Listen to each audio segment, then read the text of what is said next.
Hello everyone, ఈరోజు మరొక healthy breakfast రెసిపీని మీకు చూపించబోతున్నానండి. మిల్లెట్స్లోని మరొక వెరైటీ అయిన అరికెలతో ఇడ్లీ ఎలా ప్రిపేర్ చేసుకోవాలో మీకు చూపించబోతున్నానండి. ఈ అరికెలని ఇంగ్లీష్లో కోడో మిల్లెట్ అని అంటారు.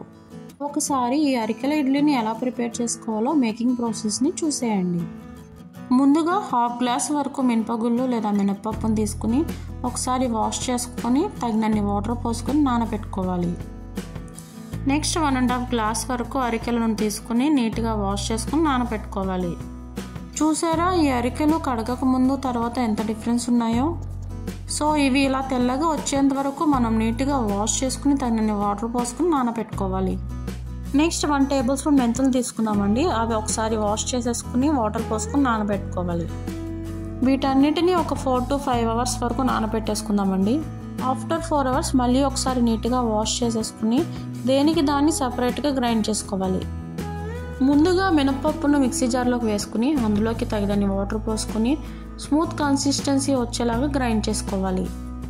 చూడండి, ఈ విధంగా ఉంటే సరిపోతుందండి. ఇప్పుడు దీన్ని వేరొక బౌల్లోకి ట్రాన్స్ఫర్ చేసేసుకుందాం. నెక్స్ట్ నానబెట్టిన మెంతులు అలాగే అరికెలను మిక్సీ జార్లోకి వేసుకోవాలి. తగినన్ని వాటర్ పోసుకుని కోర్స్లీ గ్రైండ్ చేసుకోవాలి.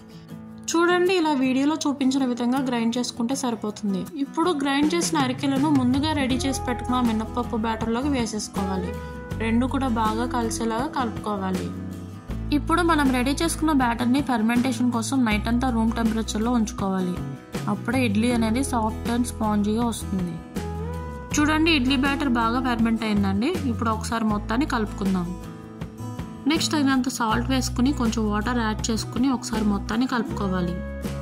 చూడండి, పిండి అనేది ఈ కన్సిస్టెన్సీలో ఉంటే సరిపోతుంది. ఇప్పుడు బ్యాటర్ని ఇడ్లీ రేకుల్లోకి వేసుకుని ఇడ్లీ మేకర్లో పెట్టి స్టీమ్లో 30 to 35 మినిట్స్ లో ఫ్లేమ్లో పెట్టి ఉడికించుకుంటాం. అంతే అండి, ఎంతో సింపుల్గా చేసుకునే హెల్దీ బ్రేక్ఫాస్ట్ అరికెల ఇడ్లీ రెడీ.